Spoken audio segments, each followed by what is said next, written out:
ఎట్లా ఉందమ్మా ప్రచారానికి వెళ్తున్నారు, రోజు డోర్ టు డోర్ తిరుగుతున్నారు, అందరినీ కలుస్తున్నారు?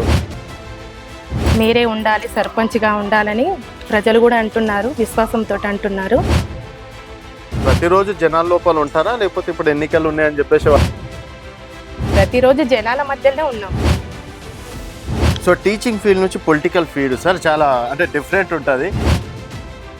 గ్రామంలో సర్పంచ్ తలుచుకుంటే చేయదనే ఉండదు. ఎందుకంటే నేను ఒక విద్యార్థిని ఏ విధంగా తీర్చిదిద్దునో ఆ విధంగా గ్రామంలో కూడా ఒక యువతను కూడా ఒక మంచి దారిలో నడపడానికి నాకు ఒక మంచి అవకాశం. ఇందిరమ్మ ఇల్లులు ఇస్తామని చెప్పేసి, పెంకుటిల్లు లేని ఊరిని పాపిరెడ్డి కూడా తీర్చిదిద్దుతా అని చెప్పేసి, సో ఇవన్నీ చేయాలంటే మనకు ఫండ్స్ కావాలి, నిధులు కావాలి. ఒక సర్పంచ్కి ఇవన్నీ సాధ్యమేనా? మా యొక్క ప్రజల అండదండలు మాకుంటే ఖచ్చితంగా మేము సాధిస్తాం. ఎమ్మెల్యే కావచ్చు, ఎంపీ కావచ్చు, ముఖ్యమంత్రి కూడా పోయే ఆస్కారం మేము చేస్తాం.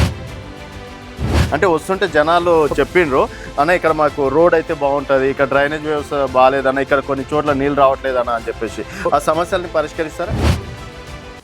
మాటలు ప్రకటనలు పలకడం కాదు, దాన్ని నెరవేర్చే యొక్క స్తోత మా దగ్గర ఉంది, చేస్తాం. యాదయ్య గారు, ఇప్పుడు ఎవరైనా సరే రాజకీయాల్లోకి వచ్చేటప్పుడు మేము మా ఊరిని ఆ విధంగా తీర్చిదిద్దుతాం, ఇవి చేస్తాం అని చెప్పేసి చెప్తారు. సో యాదయ్య గారిని ఏ విధంగా నమ్మాలంటారు? యాదయ్య గారు ఇంతకుముందు ఏమైనా చేసిండు? టీచింగ్ ఫీల్డ్లో కూడా ఈ యొక్క సహకారం అందించాం గ్రామానికి. కాబట్టి ఆ యువత కావచ్చు, గ్రామంలో ప్రజలు కావచ్చు, వాళ్ళు ఖచ్చితంగా నన్ను ఆదరిస్తారని నమ్మకం నాకు ఉందండి. శశిరేఖ యాదయ్య గారిని ఇంటర్వ్యూ చేస్తే ఏమన్నారంటే, మేము కొన్ని రోడ్లు వేపిస్తాం, ఇల్లులు కట్టిస్తాం, అది ఇది అని చెప్పేసి హామీలు ఇచ్చారు. సో డెఫినెట్గా నెరవేరుస్తారని చెప్పేసి అనుకుంటున్నాం. ఖచ్చితంగా బలంగా నమ్ముతున్నాం. వాళ్ళకి గ్రామం పైన పూర్తి అవగాహన ఉంది. కరెంటు, విద్యుత్తు, డ్రైనేజీ అన్నింటిపైన వాళ్ళకి పూర్తి అవగాహన ఉంది. ఖచ్చితంగా వాళ్ళని ఈసారి గెలిపించుకుంటాం. అధికారంలోకి రాక కంటే ముందు ఒకసారి సర్పంచ్గా పోటీ చేసి ఓడిపోవడం జరిగింది. వాళ్ళు ఓడిపోయినా కూడా అధికారం లేకున్నా కూడా ఊరికి కొన్ని సమస్యలు ఉండే, ఆ సమస్యల్ని వీళ్ళ తెలివితేటలతోని ప్రభుత్వ అధికారులతోని సంప్రదించి కొన్ని ఈ ఊరికి అధికారం లేకున్నా ఏం లేకున్నా కానీ కూడా నెరవేర్చారు. అంటే యాదయ్య గారు చేసిన సేవలు, కరెంటు కానీ, విద్యుత్ కానీ, స్తంభాలు కానీ, ఇండ్లు కూడా ఏ పని కూడా మా కాదని కూడా ఇస్తున్నాడు. అందరితోనూ సామరస్యంగా సమన్వయంతో అందరిని ముందుకు తీసుకెళ్లేటువంటి మనస్తత్వాలు ఇద్దరివి, శశిరేఖ గారిది అండ్ యాదయ్య గారిది. ప్రజల లోపల ప్రజలకు మేలు చేయాలన్నటువంటి మనస్తత్వం గలవారు వాళ్ళు. ఆ ధీమాతోనే ప్రజలందరూ వీళ్ళ దగ్గరికి వెళ్తే, వీళ్ళకి సపోర్ట్ చేస్తే మాకు రావాల్సినటువంటి డెవలప్మెంట్ ఊరికి కావచ్చు, మాకు కావచ్చు, బెనిఫిట్స్ మేము పొందుకుంటామన్న ఉద్దేశంతోనే ప్రజలు వాళ్ళకు చేతును అందిస్తూ ముందుకు తీసుకెళ్లాలని ఆశపడుతున్నాం. వెల్కమ్ టు తెలంగాణ వెలుగు, నేను మీ రాజు. ప్రస్తుతం మనం పాపిరెడ్డిగూడెం అలాగే షాద్నగర్ నియోజకవర్గం రంగారెడ్డి జిల్లాలో ఉన్నాం. ఇక్కడ మరి సర్పంచ్ బరిలో శశిరేఖ యాదయ్య గారు బరిలో ఉన్నారు. మరి వాళ్ళ గెలుపు శాతం ఎంత, ప్రజలు వారిని ఏ విధంగా ఆదరిస్తున్నారు, ఈ పాపిరెడ్డిగూడెం స్థానిక సంస్థల ఎన్నికల్లో వాళ్ళు ఎంతవరకు గెలుస్తారని కాన్ఫిడెన్స్ ఉన్నారని, ఒకవేళ గెలిస్తే ఏం చేస్తారనేది వాళ్ళ మాటలు తెలుసుకుందాం. నమస్తే శశిరేఖ గారు. నమస్తే యాదయ్య గారు. సో ఎట్లా ఉందమ్మా ప్రచారానికి వెళ్తున్నారు, రోజు డోర్ టు డోర్ తిరుగుతున్నారు, అందరినీ కలుస్తున్నారు, సో ఎట్లా అనిపిస్తుంది? చాలా మంచిగా ఉంది. ప్రజల మధ్యలో కూడా కాంగ్రెస్ వాళ్ళు అంటే మా నుంచి ఎన్నుకో, మీరే ఉండాలి, సర్పంచ్గా ఉండాలని ప్రజలు కూడా అంటున్నారు, విశ్వాసంతో అంటున్నారు. ఓకే. సో ఇప్పుడు తిరుగుతున్నారు కదమ్మా, అంటే ప్రతిరోజు జనాల లోపల ఉంటారా, లేకపోతే ఇప్పుడు ఎన్నికలు ఉన్నాయని చెప్పేసి వాళ్ళ దగ్గర? లేదు, మేము ప్రతిరోజు జనాల మధ్యలో ఉన్నాం. ఓకే. సో ఎన్నికల కోసమని కాదు? లేదు, ఇప్పటి నుంచి కదా, అప్పటి నుంచి అయినా మేము జనాల మధ్యలో ఉన్నామండి. ఎన్నికలు ఈ రోజు వస్తే రేపు పోతాయి. ప్రజల ప్రేమ అనేది శశిరేఖ గారి మీద చూపిస్తున్నారా? ఉన్నది, ఖచ్చితంగా ఉన్నది. మేము జనాల మధ్యలో ఉన్నాము, జనాలతోటి కాన్ఫిడెన్స్ ఉందా అమ్మా గెలుస్తా అని చెప్పి? మా అన్నయ్య ఉన్నాడు, సహకారంతో మేము ఖచ్చితంగా గెలుస్తామని కాన్ఫిడెన్స్ ఉంది. సో గెలుస్తారు. ప్రజల లోపల మేము అందరి లోపల ఆప్యాయత కనుక్కున్నాము. మేము ఒక టీచర్ గా పనిచేసాము. గ్రామం లోపల ప్రతి యువతకు, తర్వాత మేము కొన్ని సేవా కార్యక్రమంలో పాల్గొన్నాము. సేవా దృక్పథంతో మేము చేస్తున్నాము. మేము అదేవిధంగా కాంగ్రెస్ పార్టీ తరఫున మేము కాంగ్రెస్ చేస్తున్నాం కాబట్టి కాంగ్రెస్ పార్టీ మాకు అనేక విధాలుగా సేవ అందించింది. మాకు ఇప్పుడు ఇందిరమ్మ ఇల్లు ఇచ్చినాం. అదేవిధంగా రేషన్ కార్డులు 10 సంవత్సరాల నుంచి రాని రేషన్ కార్డులు ఇప్పుడు ఇచ్చాము మేము. మాకు ఆ ధైర్యం ఉంది. అదేవిధంగా ఇప్పుడు ఇంటింటి తర్వాత 200 యూనిట్లు ఫ్రీ కరెంట్ ఇచ్చినాం. కాబట్టి ప్రభుత్వము కాంగ్రెస్ ప్రభుత్వం ఉంది. మేము కాంగ్రెస్ పార్టీ తరఫున మేము నిలబడ్డాము. మాకు ప్రజల యొక్క ఆదరణ ఉంది. యూత్ కూడా మేము మా గ్రామంలో పట్ల సేవాదృక్పథంతో కొన్ని క్రికెట్ కావచ్చు, వాలీబాల్ కావచ్చు, వాళ్ళకు సహకారం అందించాం. ఆ యూత్ కూడా మాకు అనేక విధాలుగా తోడ్పడుతుంది. సార్ మీరు ఉండాలి, మేము గెలిపిస్తామనే కాన్ఫిడెంట్ మాకు ఇచ్చారు.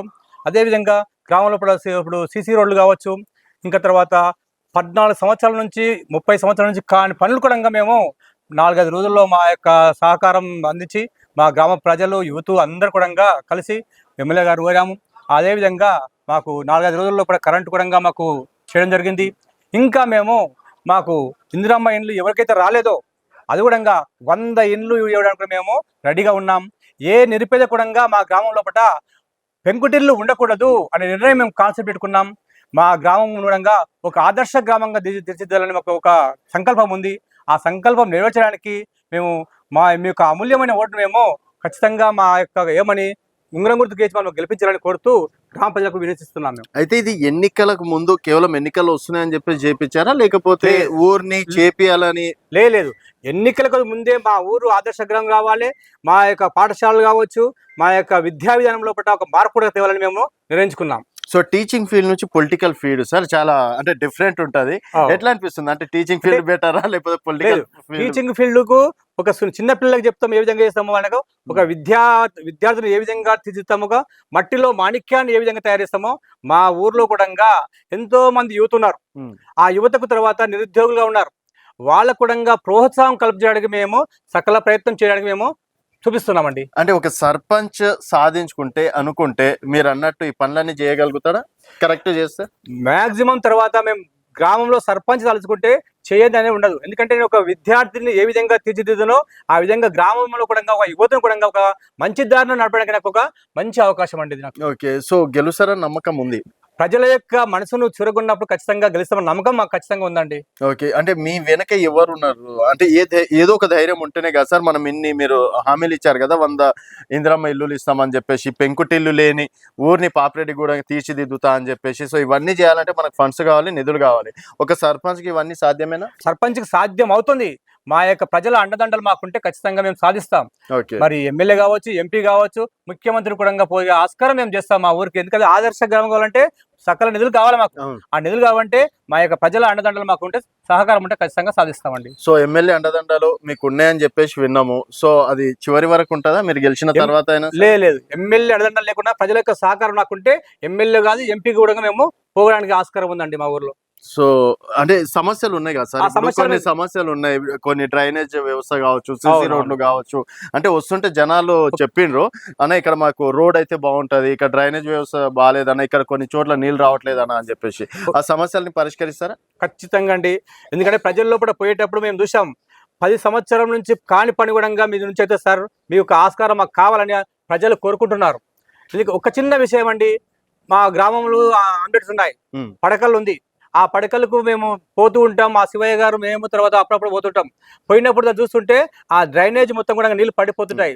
అంటే దాని సొల్యూషన్ తీసుకురావాలి. మేము ఏ విధంగా తీసుకురావాలంటే అడిగాం గ్రామంలో కూడా అందరినీ. వాళ్ళు అడిగితే అయ్యా 10 సంవత్సరాల నుంచి మాకు ఏమి కాలేదు, 5 సంవత్సరాల నుంచి మా మురుగుదొడ్లు తర్వాత అవన్నీ కూడా మురికినీటితో మొత్తం అయిపోయింది.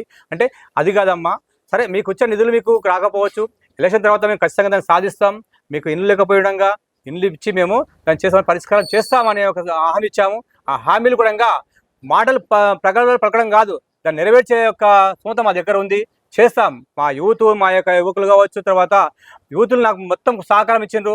మా యొక్క అందరూ గ్రామం యొక్క అండలు మాకు ఉన్నాయి, ఖచ్చితంగా సాధిస్తామండి. యాదయ్య గారు, ఇప్పుడు ఎవరైనా సరే రాజకీయాల్లోకి వచ్చేటప్పుడు మేము మా ఊరిని ఆ విధంగా తీర్చిదిద్దుతాం, ఇవి చేస్తాం అని చెప్పేసి చెప్తారు. సో యాదయ్య గారిని ఏ విధంగా నమ్మాలంటారు? యాదయ్య గారు ఇంతకుముందు ఏమైనా చేసిండ్రా? యాదయ్య గారు ఏం చేయాలని కాదు, నేను షాద్ నగర్ లో టీచింగ్ చేసేటప్పుడు కనుక పిల్లలకు కాదు గ్రామంలో కూడా కొన్ని సమస్యలు పరిష్కరించాం.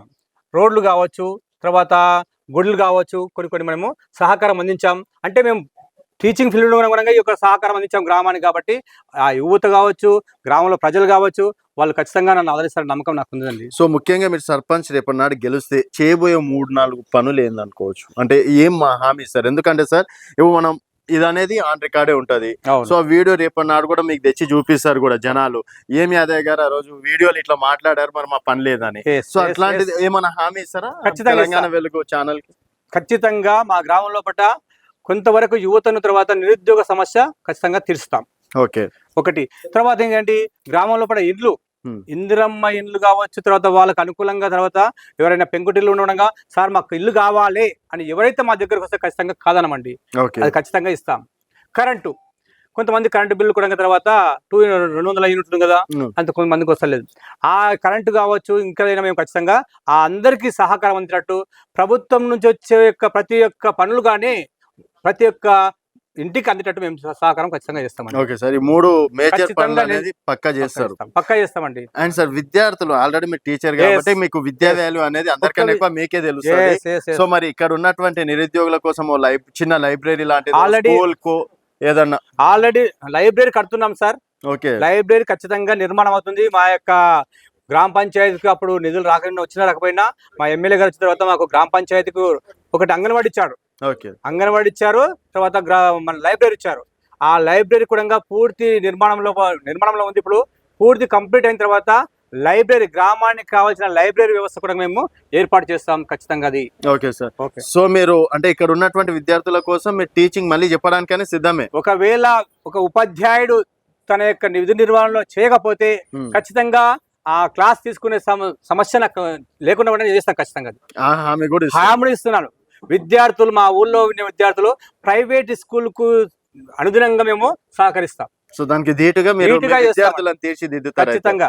సో ఈ 2 పనులు చేయండి సార్. అంటే చాలా మంది అవి హామీలు ఇస్తారు కదా, విద్యా వ్యవస్థ ఒక్కటి కరెక్ట్ చేస్తే ఆటోమేటిక్ గా వాళ్ళు నిరుద్యోగం పోయిందంటే వాళ్ళు డెవలప్ అవుతారు కదా ఆటోమేటిక్. గ్రామంలో ఉన్న సమస్యలు విద్య, తర్వాత ఇండ్లు, ఆరోగ్యం. మెయిన్ ఆరోగ్యం కావాలంటే పరిశుభ్రత ఖచ్చితంగా ఉండాలి. గ్రామం పరిశుభ్రంగా ఉందంటే ఏ రోగాలు రాకుండా తర్వాత ఖచ్చితంగా ఉంటుంది. మేము ఖచ్చితంగా రోడ్లు కావచ్చు, తర్వాత ఇండ్లు కావచ్చు, డ్రైనేజ్ సమస్య ఖచ్చితంగా మేము నెరవేర్చే బాధ్యత మా మీదనే ఉంటుంది. ఖచ్చితంగా చేస్తాం, అది నెరవేర్చి తీరుస్తామని చెప్తున్నానండి. సో యాదయ్య గారి గురించి ఊర్లో ఎవరన్నా అడిగినా ఇదే మాట చెప్తారండి. అడగండి, ఒకరన్నా మా విద్యార్థులను అడగండి, పెద్ద మనుషులను అడగండి, యాదయ్య వారు ఎటువంటి వాడు, ఎట్లా చేస్తాడు అనే ఒక సమస్య మీరు అడగండి, చెప్తారు వాళ్ళు. Okay sir. సో టీచర్ కన్నా మనం ఎక్కువ మాట్లాడలేము, మీకన్నా ఎక్కువ మాటలు రావు. సో మొత్తానికి మీరు ఒక 5 హామీలు ఇవ్వడం అనేది జరిగింది.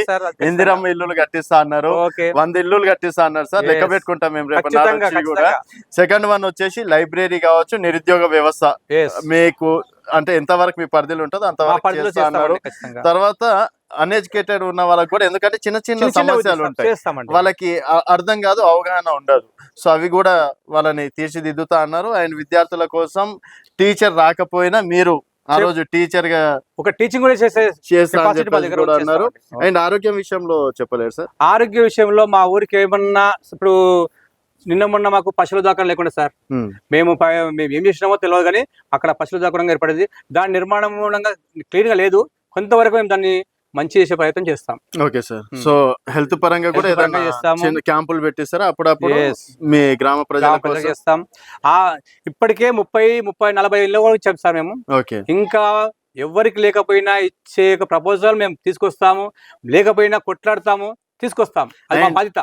అండ్ ఈ చిన్న చిన్న సమస్యలు రోడ్లు కావచ్చు, డ్రైనేజ్ కావచ్చు, అవి కూడా తీర్చేసేయండి సార్ ఖచ్చితంగా.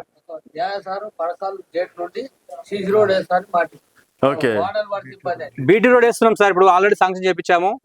మన పడకల్ ఎప్పుడైతే ఉందో ఆ పడకల్ నుంచి తర్వాత ఇక్కడ మెయిన్ రోడ్ వరకు ఆల్రెడీ రోడ్ కూడా శాంక్షన్ అయింది. త్వరలోనే అది ఖచ్చితంగా చేపిస్తాం. Okay sir. సో ఇక్కడ అధికార పార్టీకి మొగ్గు చూపుతారు అనుకో? ఖచ్చితంగా చూపిస్తారు సార్. మా ప్రజల యొక్క నమ్మకము, విశ్వాసం, వాళ్ళ అమూల్యమైన ఓటు కూడా మాకే వేస్తారని మేము నమ్ముతున్నాం సార్.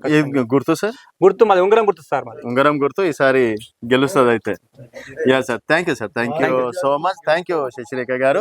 సో ఇది యాదయ్య శశిరేఖ గారితో స్పెషల్ చిట్చాట్. మరి శశిరేఖ యాదయ్య గారి హ్యాంలో డెఫినెట్ గా పాపిరెడ్డిగూడెం డెవలప్ అవుతుందా అని చెప్పేసి అనుకుంటే మీ అభిప్రాయాలు కింద కామెంట్ రూపంలో తెలియజేయండి. అలాగే ఏమన్నా సమస్యలు ఉన్నా కూడా మీరు కామెంట్ రూపంలో తెలియజేయచ్చు. Thank you so much. నా పేరు శశిరేఖ యాదయ్య. నేను పాపిరెడ్డిగూడెం గ్రామ అభ్యర్థిగా ప్రజలు నన్ను ఎన్నుకోవాలని అనుకున్నారు. నేను ఈ గ్రామ అభివృద్ధి కోసం ఎంతో శ్రమిస్తానని మీ అందరికీ నేను హామీ ఇస్తున్నాను. మీ అమూల్యమైన ఓటు ఉంగరం గుర్తుకు ఓటేసి గెలిపించండి.